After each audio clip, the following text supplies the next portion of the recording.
A ver, déjame ver si entiendo. ¿Me trajiste de nuevo a Loquendo City solo porque se te olvidó algo? Sí, es que cuando llegué a tu canal se me olvidaron unas cosas de Loquendo City. ¿Y por qué tenía que venir exactamente? Pues soy un asistente, me debes cuidar como loquendero. Ya discutimos esto, no soy ¿Ese es Slenderman? Ah, sí es él. Hola. Hola. Buena, cabros. Sí, hoy tocaba grabar, pero alguien me obligó a venir a este lugar de nuevo. Ya van meses sin venir. ¿Puedes repetirme qué es lo que necesitas? Cosas de asistente. Ah, ahora entiendo. Eso no me dice absolutamente nada. Ahora, si no es mayor problema, voy a ordenar las cosas porque hay que empezar a grabar. Cállate, solo andas cascarrabias porque te borraron el último video. Eso dolió. Creepypasta. Todos conocemos estas historias del internet. Con su nombre derivado de las palabras copypasta al ser compartidos de esta forma, los creepypastas son cuentos de terror que nacieron en foros de internet en su infancia, alrededor de inicios del 2000 o, según algunos, finales de los 90. Su relevancia fue tal que hasta el día de hoy se siguen creando tanto historias nuevas como adaptaciones de las más conocidas, tanto como en el mismo formato como en medios externos. Y ahora me preguntarán, ¿el por qué estoy hablando de esto en enero? Siendo que el mes del terror es en octubre, pues porque me sale de las pelotas, porque se me hizo interesante, y vamos rápido porque esto es muy extenso. Quiero revisitar las obras más populares del medio, algunas mejores que otras, unas que definitivamente son basura y otras no tan conocidas pero que sí se merecen su reconocimiento. Así que sin más chácharas, Eso no es ni una palabra de verdad. que empiece el video. Siento que no hay mejor forma de empezar a hablar de creepypastas que con el padre de estas, según muchos. Slenderman.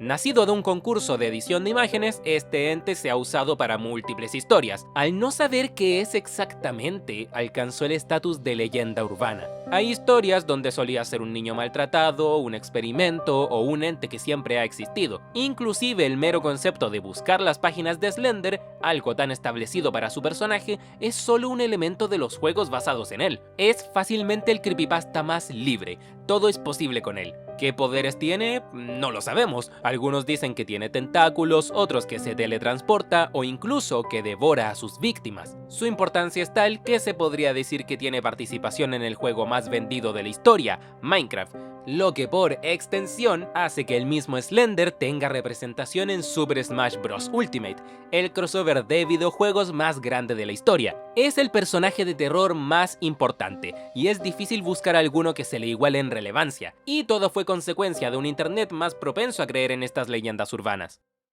Ben Drowned.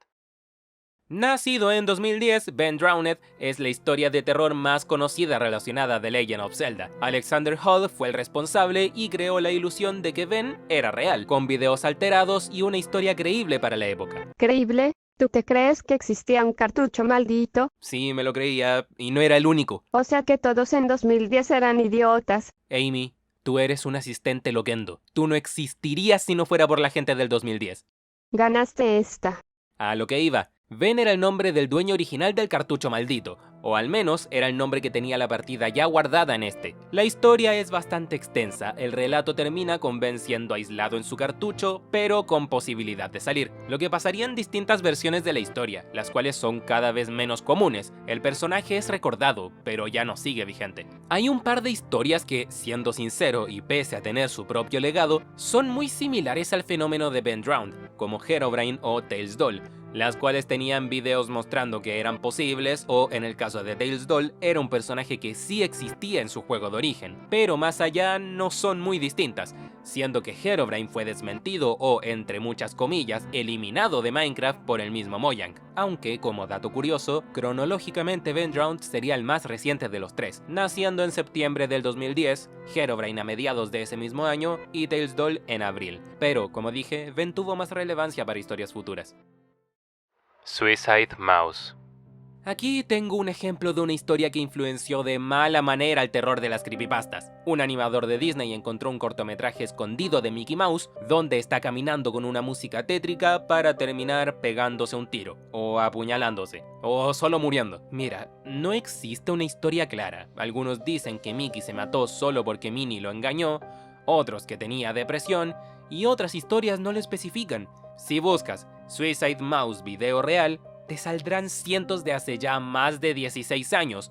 Eran solo shock barato, no existe un Suicide Mouse, no es posible encontrar un origen ya que fue una historia llevada de boca en boca por medios como 4chan o páginas especializadas en creepypastas. Si hay un autor, se desconoce, y la historia lamentablemente trascendió al punto de que todas las creepypastas basadas en obras ya conocidas eran iguales, un episodio perdido donde un personaje se mata. Pero hay una que destaca. Calamardo, ya saben de qué hablo.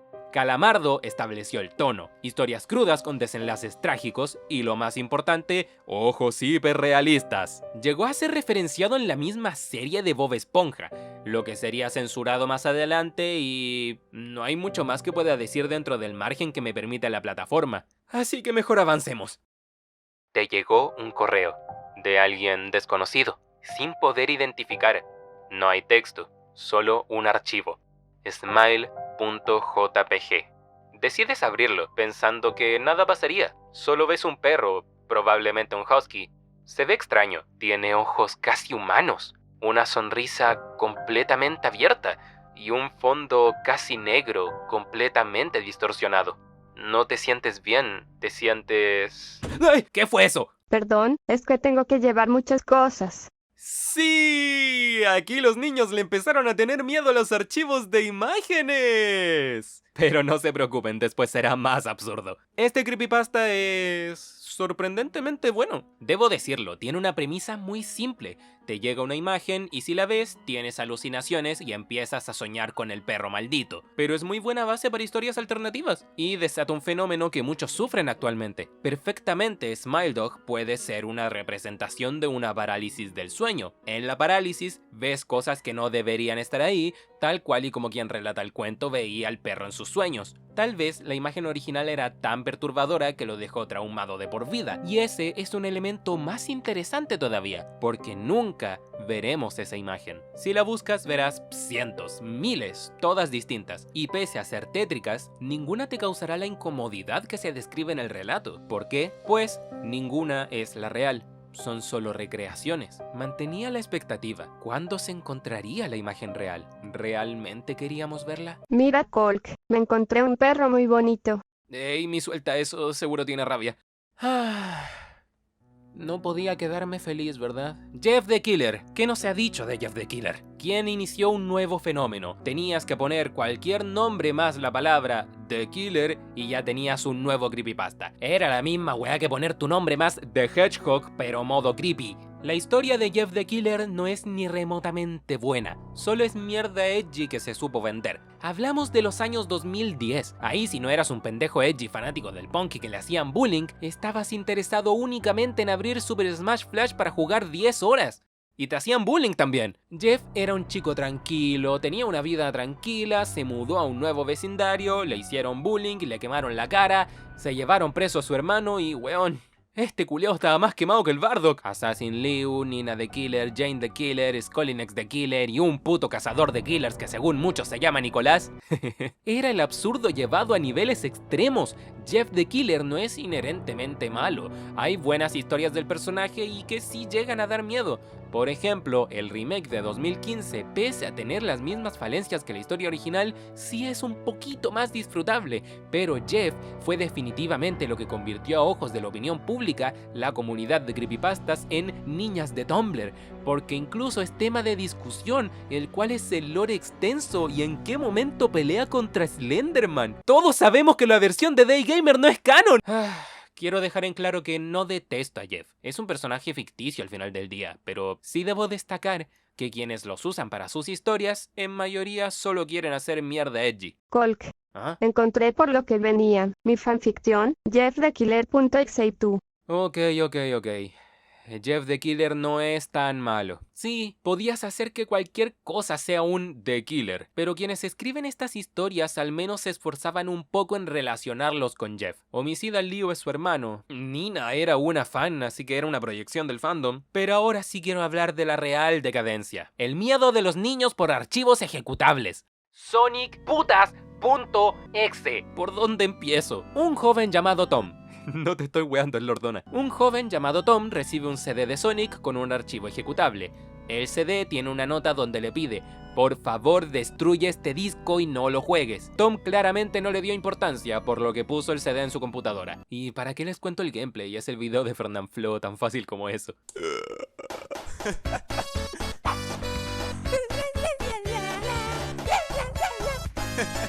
Muy bien, señores. Al final de la historia, el juego se cierra solo, Tom ve a Sonic.exe detrás suyo y se insinúa que lo mató. No hay justificación para que el disco esté maldito, no hay nada en la historia que te invita a pensar que hay algo más, simplemente es eso. Es la historia de Ben Drowned pero mal contada, y aún así fue muy popular. La fórmula de tomar un personaje, chantarle un .exe al final de su nombre y ponerle ojos rojos y negros con sangre era tan sencilla y rápida que todos lo hicieron. Sonic.exe, Mario.exe, Red.exe, Megaman.exe, aunque este es oficial y no tiene nada que ver con las creepypastas. Kirby.exe, Sans.exe, Crash.exe, Pinkie Pie.exe, Peppa.exe. Creo que ya se entendió. Era un fenómeno viral. Hasta el día de hoy se hace y es una táctica barata para crear historias de terror y... ¿realmente importa? Seamos sinceros, tú también te has quejado de los exe y no te importa, a nadie le importa. Son niños divirtiéndose explorando el género del terror. Cuando crezcan, sabrán que esas historias son basura. ¿Qué más da si tu típico jueguito creepypasta exe es malo? Tú no eres el público. Tampoco llamo a la mediocridad, claro, pero es tan difícil el simplemente ignorar algo que no te gusta cuando no le hace daño a nadie. Podría mencionar que el creador de Sonic.exe está funado por cosas horribles, pero eso no afecta en nada a la historia. El mismo fandom de su creación lo repudia y han creado variaciones de Sonic.exe pero con más alma, con más intención creativa. ¿Es flojo? Tal vez.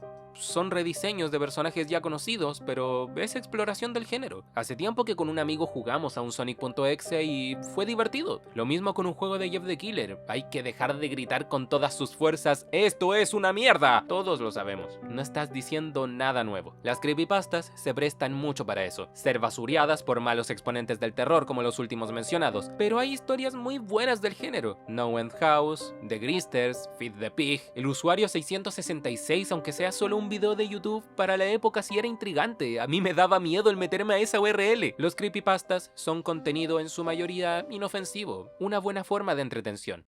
Hasta que no lo son.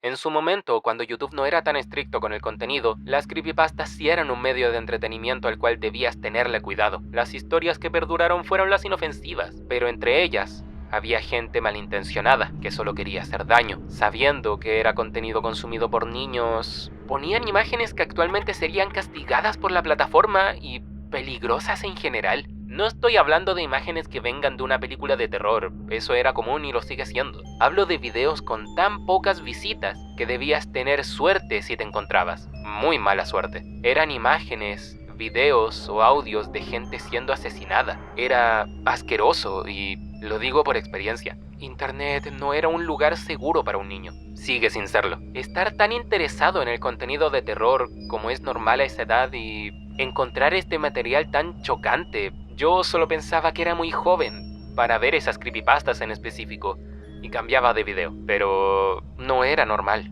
No debía ser normal. ¿Qué intención había detrás? ¿De dónde sacan ese material? El gore no será nuevo para ti si eres fanático del terror. Es un buen elemento para una historia si es utilizado de buena manera, pero quiero dejar en claro, hay una diferencia muy grande entre gore y el contenido snuff. Nada era actuado, no pasaba por ningún filtro. Esto no era terror, era solo morbo. Pero, ¿por qué lo ignorábamos? Tal vez estaba normalizado, tal vez no se le daba la importancia que se le debía dar. Pero no deja de ser curioso el hecho de que nunca se hizo nada. Si saben buscar, el contenido más suave, por decir de alguna manera, del género, sigue ahí en YouTube.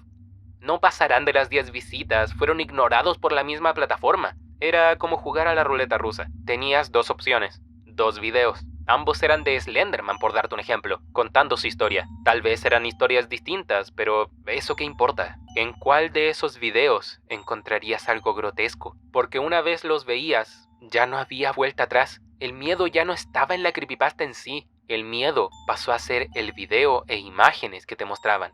Tal vez si era miedo genuino. Solo atinábamos a cerrar los ojos mientras escuchábamos la voz de Jorge, que aún contaba una historia que no tenía nada que ver con el video. No sabías que te encontrarías al abrir los ojos. Yo, por suerte, me habré encontrado máximo 2 videos del estilo. Y los recuerdo.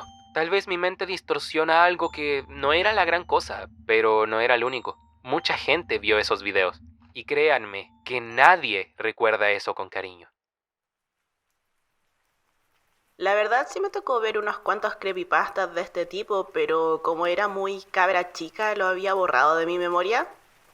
Si no mal recuerdo, me topé con una escena descriptiva e imágenes fuertes en una creepy de The Rake. Casi lo mismo con Smile Dog, pero el que me dejó por un tiempo bien trastocada fue uno de Suicide Mouse.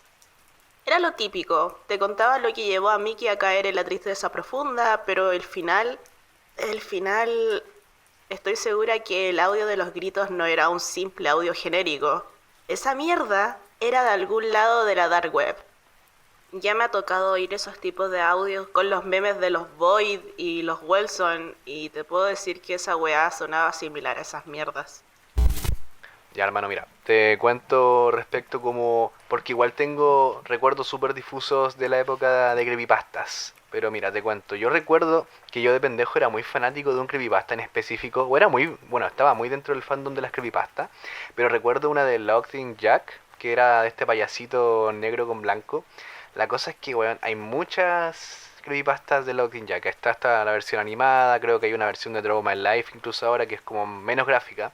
Pero yo recuerdo haber visto una versión con Loquendo, ya igual súper bien editada, pero que entre medio de como los cliffhanger de la historia, si es que se pueden decir así, o como de las partes más fuertes, como donde, no sé, el payaso mata a un niño o a X persona, el compadre que hizo el video ponía como imágenes gore que yo me imagino que habría sacado de algún foro o algo, con un efecto de difusión.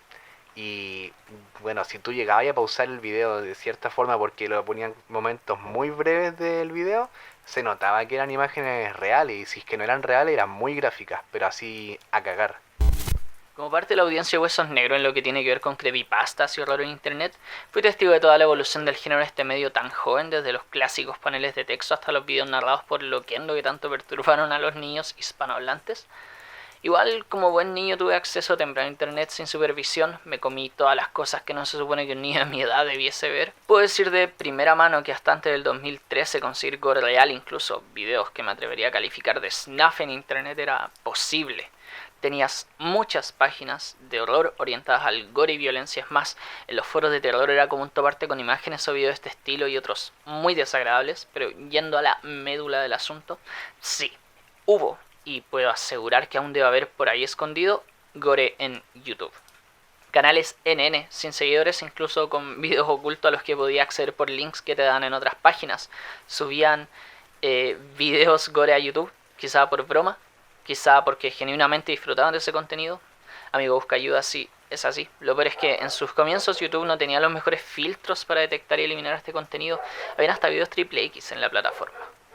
Un caso en especial que me gustaría destacar es el de Obi the Walrus, más conocido en Latam como OBS a la Morsa, un canal con un viral infame que pasó a ser parte del trauma y memoria colectiva de muchos internautas. El dueño del canal original se sabe que tenía problemas mentales el sujeto.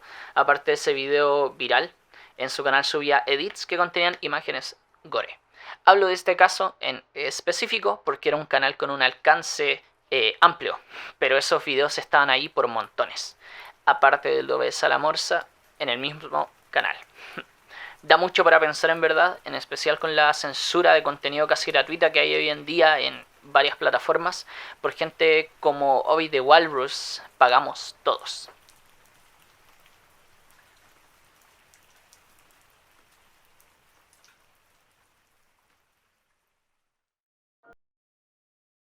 Hola, Slenderman. Disculpa, como tengo tanto tiempo sin... Lo que no, si necesitas, te dan la lona del horno, se toda te espera.